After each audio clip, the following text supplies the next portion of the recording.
Seen some things, man, and some stuff. I've seen the horrors. I wouldn't recommend it.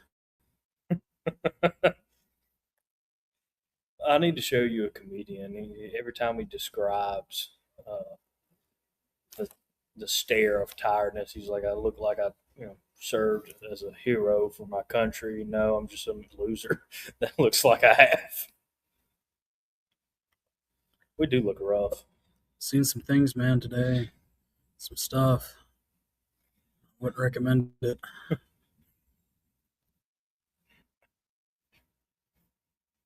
We'd had resolutions today, man, and you don't leave that the same.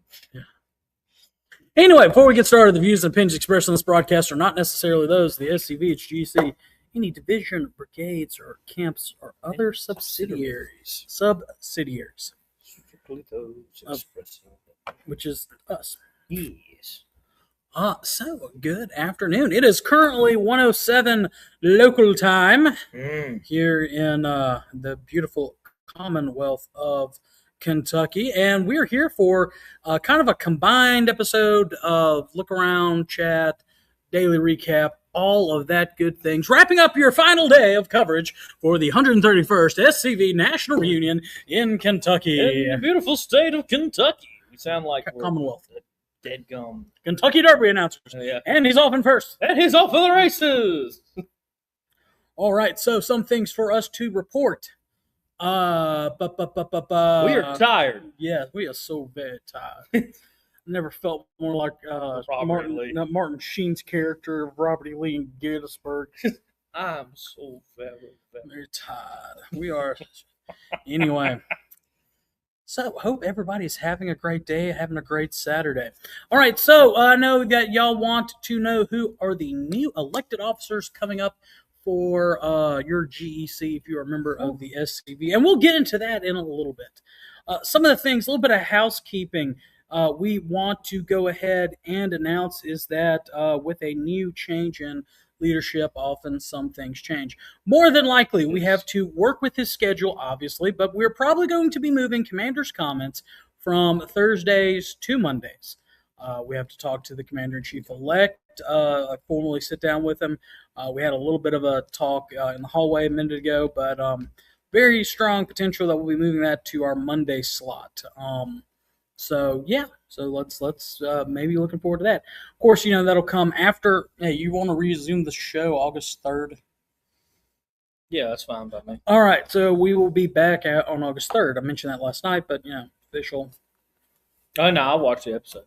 Yeah, we haven't talked about it until now. Yeah, no, I completely forgot to bring it up to you. But no, August 3rd sounds good to me. The rest of July is pretty busy. Anyway. So it'll be nice to just sit back and relax. I'll schedule some reruns for everybody. Already got a couple lined up, and y'all can enjoy them. They're really old episodes, too. Hey, here's something new. If you remember our earlier in the week episode, we had a picture of a horse that Harrison couldn't read the name of the artist, and he thought it was Roberto. It looked like a Roberto. Well, guess what? So does the last moose that Gigi Grambling ever gave you was it looked like Roberto. We named it Roberto last night in the middle of the oratory. Yeah, you did. So completely derailed my whole speech. Yeah. Fun stuff. Roberto. Other than that, really, really interesting last day here in Kentucky. So getting started off, we had our Army meetings this morning. So very productive in that. Also, it was at the same time as the reunion or voting for Lieutenant Commander-in-Chief went on. So the Army meetings like next year, the Army meeting will be more of reports of Army officers and reports of the various divisions and stuff. But this year, because we had stuff going on in the ballot at the same time, it was very at least the AOT meeting was rather short. We handled the election from that. And we are going to now announce the winners for every single Army, because that's essentially what we did in the AOT meeting. We handled the elections and then went ahead and went to the vote. For Commander-in-Chief for the next 2 years, as it has been announced, is the Honorable Tony Griffin from the Commonwealth of Virginia. Excited about that. Lieutenant Commander-in-Chief, yeah. I am too. Tony is a good guy, and I'm looking forward to his leadership for the next couple years. Lieutenant Commander-in-Chief is Charles Luray. Charles won the election. Mhm. Good job to both Charles and to Roy for Yes. running their campaigns. And doing so in a gentlemanlike manner. That's something that I've seen happen where it's not done like that. So for it to happen like that is a real pleasure. That we can have two people that come have different approaches, and after everything they can shake hands. The fact that we had two guys wanting to run for this office for a volunteer organization and voluntarily, drive all the miles that they have, traveled and everything like that, is a very good, Yes. thing. It's competition is not necessarily, wrong. It's or a bad thing rather. It's it's just one of those things. And in this case, the membership thought that Charles is was worthy of the job, and having known both of the men, having known Charles, and having worked with Charles when I was deputy chief of staff, he was chief of staff, I was his deputy chief of staff, as well as when I was deputy chief of Heritage Promotions, was a very I'm excited for Charles. I am too. I like a lot of his ideas. Of course, I'm a bit biased because Charles was like, everything you do for a living. Yeah, I agree with that. Yeah. And I was like, oh, well, and awesome. and some of the stuff that we're trying to pull in Mississippi, he's wanting to pull as well. Yes. So that's obviously we're very in favor of that. But like I said, both candidates ran a good campaign. Both of them had good ideas. It's just different ways to, and some of them same ideas. Just it's like this. We both want the same, or they both wanted the same goal, Yes. the best for the SCV. It's just different roads how to get there. But again, both men, thank y'all for running the campaigns the way y'all did, and I'm excited to see the next 2 years. For the Army of Northern Virginia, Jamie Graham ran for re-election and was re-elected. Randy Burbidge ran for re-election, was re-election. In the Army of Tennessee, complete changeover in officers. Carl Jones did not seek re-election, and Roy could not seek re-election because he was running for Lieutenant Commander-in-Chief. So in those positions, in Army of Tennessee Commander, James Patterson from the state of Tennessee, and Forrest Dawes, who's that? The second. The second. The bald Pookie. Is AOT councilman. And having worked with Forrest when I was division commander, having worked with James on other stuff, I'm really excited to see, especially some of the ideas that I've heard them talking about. I'm excited to see them implement. Yeah, obviously, I'm a bit biased on this one, but I do think my dad and James are going to make a great team. I've loved everything James has said so far. Some of his ideas. I'm really looking forward to seeing his term as AOT commander. Yeah. That was interesting. Yeah, I just had somebody walk in. That live show, everybody. That wasn't supposed to walk in. She wasn't even connected to the reunion. No. Then in the Army of Trans-Mississippi, John McCammon, he ran for re-election. And Bobby Herring of Louisiana, ran for councilman. Both of them ran or won their respective seats. So excited about that. Some of the things that did happen during the business session was 7 different resolutions were presented and passed. Yes. There were some. That's why we look like this. Yeah. No, the resolution process was not. It went very smooth, very easy this year. So I was very happy about that. Yes, me too. As far as other things that happened, past command now. For y'all that y'all are in the know that the 3 past commanders in chiefs, immediate 3, sit on the council to finish any projects that they could not complete in their term, as well as serve as an advisory commission to the council, position to the council and to the commander in chief. And as whenever we have an election, the one who is elected the furthest back. So in this case, he was number 75. Yes. So the 75th Commander in Chief, the best dressed man in the SCV, Paul Grambling Jr. Or Graham. No, Grambling. It's his turn to step down because with Tony being elected, that means now past Commander in Chief. Donnie Kennedy, he goes and is now past Commander in Chief. So it rolls off that way. So now it's Larry is still on there. He'll roll off in 2 years, and then Jason will roll off in 4 years, and then Donnie will roll off in 6 years. And I have to say, this one got me a little bit because, I've been in the SCV for almost 15 years now. I think a lot of people kind of don't realize that.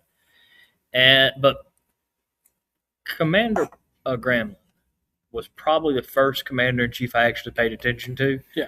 Like I've known our division commanders, of course, and obviously I've only had one camp commander.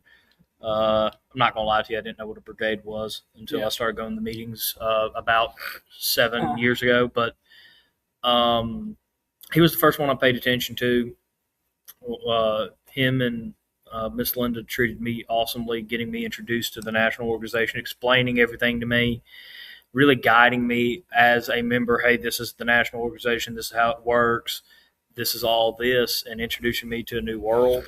So this one hit a bit different, I guess. Yeah, and same thing. I was emotional when when Tom stepped down 2 years ago. Yeah. Just because Tom was I was a member of his staff. Tom was a pallbearer at my dad's funeral.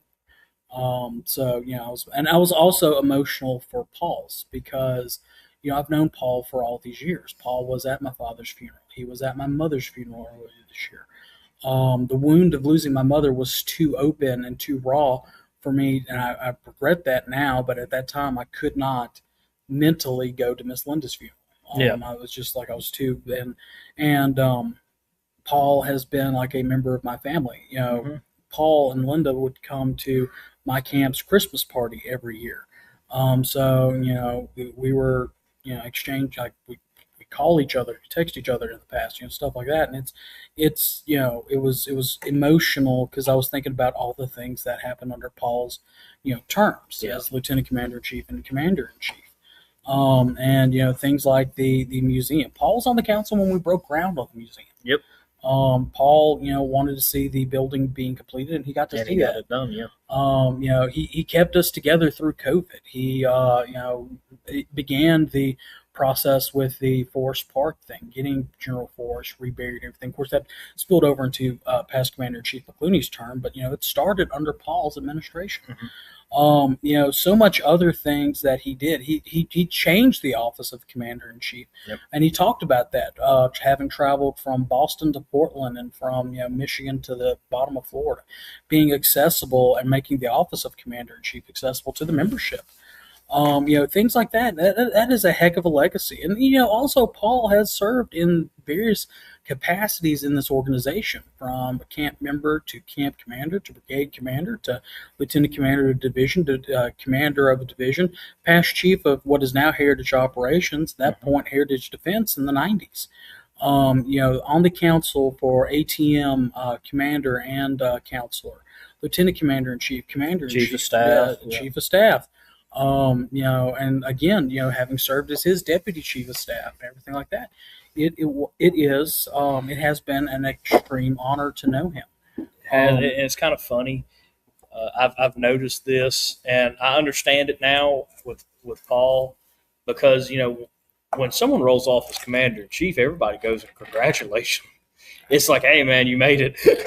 It's like a celebration, and it's not really a goodbye until they roll off. And I've noticed that commander in chief getting off as the immediate past commander in chief, his speech is usually a lot more upbeat. It's like, hey guys, we did it. We did some good things. We worked together, and now I'm done. Yeah. But when they roll off as past, it's a lot more emotional. It's a goodbye to a long history. Well, and it's not so much a goodbye. I mean, past commander in chief, now past commander in chief Donnie Kennedy said it that he's not going to just hide away in some swamp in Louisiana. He's still going to be involved. Yeah. But it's not so much as a goodbye as much as a culmination of a career. Yes. The 2 years that you serve as commander in chief will go by as a past division commander. They will go by in a flash. And I cannot imagine, as commander in chief, while you're in the chair, those 2 years, going up, because everybody looks to you to do, for you the answer. Like Truman said, like him or hate him, Truman said it best, that the buck stops you. And in that case, it stops in that chair. So it was very emotional to see that, because then he has 6 years to complete and work on and finish the projects that he started. And now it is the completion of that time, and end of an era. Yeah, and you think about it, the 2 years as and those various officers will line up into being a lifetime. It's hard to think that Dennis was 2 years ago, or 3 years ago. Yeah. So 3 years ago, I was division commander. Add 2 more onto that, that's 5. So that would have been when I was reelected for my first term. I've got a 5-year-old kid now. And then 2 years for that, I was elected to my first term. So that's 7 years. Oh, so I've been telling people this, and I think I might have told you this. 20-year-old me and 27-year-old me are two different people. Oh, Just like 20-year-old me was different than 17, 18-year-old me. Ole Miss changed me for a while for the worst. And it was through getting in this organization, meeting like-minded people. And meeting people like Paul. Yeah, meeting people like Paul and Connor, and being around some brotherhoods not only allowed me to go back to college to be able to get a job and provide for myself, but now I actually got to enjoy it, and I can look back and think to myself, and I can't believe I thought about this, because I always thought I was a very mature individual. Man, 20-year-old me was extremely irresponsible. You drove up to Kentucky on a weekend on a whim. I did. Yeah. So, hey, Wes, hope you are safe. Thank you for mentioning that. Yeah. Well, no. Where are we? No. I thought you were about to tell the rest of the story. I was like, we promised that would die with us. Yeah, we agreed not to. But where are we?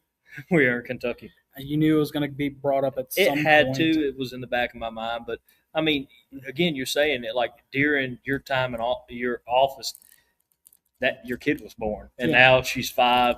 And, I mean, again, I look at myself from just a couple of years ago, and I'm like, that's a completely unrecognizable individual. I have a lot more responsibility now. I'm an actual adult. I'm almost in my 30s. My gosh, do you know how much that hurts? Oh, my gosh. I feel old. Yeah, well, I mean, and it's not physically; it's mental. Right, and you keep backtracking. As far as at least my career goes. In 2014, I was deputy chief of Heritage Promotions. Ooh, and I have a 12-year-old kid. So I can only imagine. Yeah, so I can only imagine. Well, we already miss you. Miss you too, brother. So I can only imagine how emotional, Paul was, and then of course, as we talked about, and as he talked about, earlier this year, he lost the love of his life. He lost Miss Linda, who was with him every step of the way. Who was one of the most ardent Confederates that there was out there, and God love her, putting up with the travel routine as well as everything else that she was going through. When Paul began talking about Miss Linda, there wasn't a dry in that audience. And part of his legacy is her legacy, and vice versa. Yeah. And that's just what a couple like that does, and it's one reason why I'm so proud that we do appreciate our ladies in the UDC and the OCR. We give out medals to them because without them, there's not a man among us who could do anything. Whether it's a mother, a sister, a spouse, a fiance, whatever. Because this does take up a lot of our time. It does take up a lot of our efforts. And without them, and just like our Southern foremothers, manning the home front, we would be up a creek without a paddle. 100%. But it has been a very, very, very great reunion. Oh, it has. And I do want to mention, well earned and deserved, but Commander Ramlin got a standing ovation, claps, people, getting very emotional again. God bless us. After talking about Miss Linda again, there was not a dry eye in that room, and then Paul said goodbye. Yeah. And I mean, the whole room just jumped up it was this very emotional goodbye. When you say that, jumped up, it's like we were trying to get him. Sounds wrong. He doesn't mean it that way. No, it sounds like, oh, we're jumping up. He's gone. He doesn't mean it that way. No, it's a sign of respect. Yes. Respect for the man who has given so much of his life to this organization, and a very fitting tribute and send off to a man who we came up with Chad at the end of his term. But he was one of the ones that he did push for Commander's comments being recorded and sent out and everything, which we then morphed it into a live show. So and again, I propose this question as I proposed it to everybody else who has asked over the past couple of days, or I've asked them the past couple of days.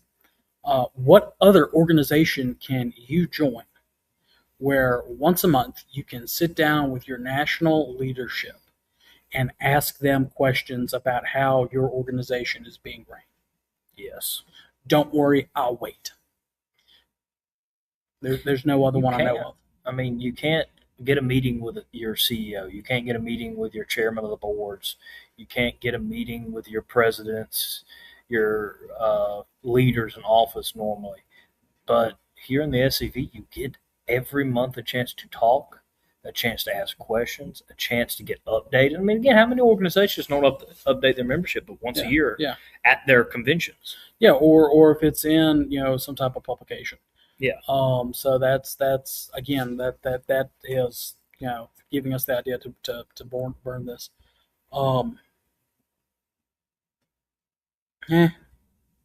Someone's asking me the election result. Should I tell them to watch the show? Yeah, no kidding. So yeah, that's it. So it is currently 1:30 here local time. In 30 minutes, the new GEC will sit down and have their first meeting. There's some housekeeping stuff that needs to be done. The commander-in-chief gets to appoint the judge advocate-in-chief, the chief of heritage operations, the chaplain-in-chief, the chief of heritage operations. I already said that. JAG, chief of heritage, chaplain, adjutant, and I think there's one more. Chief of staff. Chief of staff, yeah. Yeah, so we'll be seeing that relatively soon. Yeah. Those announcements. We already know some of them, but we're not going to announce who they are. No, we'll let Commander in Chief do it at his will. Yeah, well, I mean, it's he announces them to the council. The council then votes to confirm. Yeah. Now, I mean, after he confirms and the GEC confirms, we might make a post, but may not. It honestly depends on our schedule because we still have a packed day. There will be a lot of meetings and a lot of stuff like that. But either way, we'll get the news out to you like we always have. And then, of course, this evening we have the commander's reception and the ball. We will probably go live. I know for a fact we'll go live for part of it. Who knows? I like when we run around the room and pop and drop in and interview people. So yeah, not the Dapper Dan twins there, Todd, because looks like I used fop. There's no brother where art thou? He calls the Dapper Dan. I figured it out. So yeah, it's you got a little bit of applause today. When you were mentioning your challenge coins, and Donnie did say some nice things about you. He did, and I want to say again. Proud of my moose. Thank you. And I want to say again, it is my honor to serve in a position that I feel like I can do the most good, so to speak. Promotions is all about promoting the organization, and what do I do for a living, Connor? And funny thing is, guess which position I had first? Which came first, my career or Heritage Promotions? Yeah. Heritage Promotions came, and because of the SEV, I figured out what I could do for a living. So it's crazy, but it's an honor to serve this organization and to serve in a great position and to have the backing and support of people that can, really help us make the best of every situation. Yeah. So So yeah, we're gonna go ahead and wrap up here at 1:30. We hope you've enjoyed our coverage. We've got to get off the table so that the new GEC members can get there and the old GEC members can get there. They're going to come in here and they're going to see us. What are y'all doing here? What are y'all doing in here? One thing I do want to go ahead and do, because we've done this in every single show, but we want to thank our Patreon members. We could not have done this entire trip. We could not have done anything this year for as far as improvements goes. I'm sure y'all can hear the audio quality is different because we didn't bring a microphone. And I'm having to use. Someone was running a bit late this morning. having to use my own or the internal microphone in the new computer, but still, even the new computer was helped paid for somewhat by Patreon. Yeah. So again, we do thank y'all for that. We do thank our corporate sponsors. We have had several people ask how they can do that. Patreon.com/SCV_chat. Patreon.com/SCV_chat. We have multiple ways that you can join. We have the Feed Moose Corn Dog level, $2.50 a month. The $10 Real Chat Head level, the $30 merch tier, which is a really good tier. You get some really cool merch items that only you can get. And then the $80 a month business sponsorship, which you and your camp, and it doesn't have to just be you. It could be your business. It could be your camp, your brigade, your division, your other subsidiary. Can go in there and sponsor those levels as well. So that's how you can help us. Preserve, reclaim the narrative 1 week at a time. Help us in reclaiming the narrative. Do you want to mention those business ones really quickly before we officially sign off? Yeah. So we of course have the museum at Market Hall. They are open on Mondays, Thursdays, Fridays, Saturdays, and Sundays. The general rule is the flag is out. They are open. Definitely, you can see their phone number there in the middle. You can see their URL. Check out their gift shop. Follow them on social media. If you want to donate, there's their stuff on the side. Become a friend of the museum. All that is available. Please go check them out. The UDC has done a great job. Yes. Charleston chapter number 4 has done a great job since 1899. Managing that museum. Also, Andrew Casimir with Beauregard's Taylor. Give him a check out with the things that he has to offer, his shirts, his stickers, all of that. Great stuff. Todd, who was here in Kentucky, actually got a pair of earrings from him. So check out Todd and the 31st Regiment Engraving. 31stRegEngraving.com. Also, Dr. Chris Cummins, MD, not failing to mention him. Are you very tired? Yes. He ain't got none for you. Have you nearly fallen off a stage and tweaked your knee? No.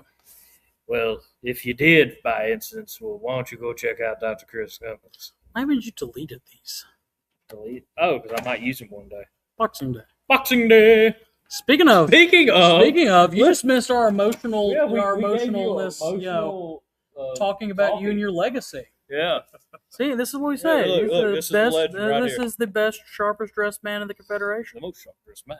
Yeah. Yes. So, but yeah, Thank you very much. Just finish the cigar. I did. Oh, well, you wait, put that on screen. Hold on. I'm twisted. Well, it's not as bad as Chuck's. You're not twisted as Chuck is. True. Yeah. That's true. And I've known this for 32 years. So, anyway, guys, we'll be back a little bit later on this evening with the banquet and ball. We hope y'all have a great evening. Make sure to share this episode out to every camp, brigade, division, army, and everybody else in between, our members, to make sure they know who their new national officers are of the Sons of Confederate and the subsidiaries. Oh, all right. Bye, y'all. Bye.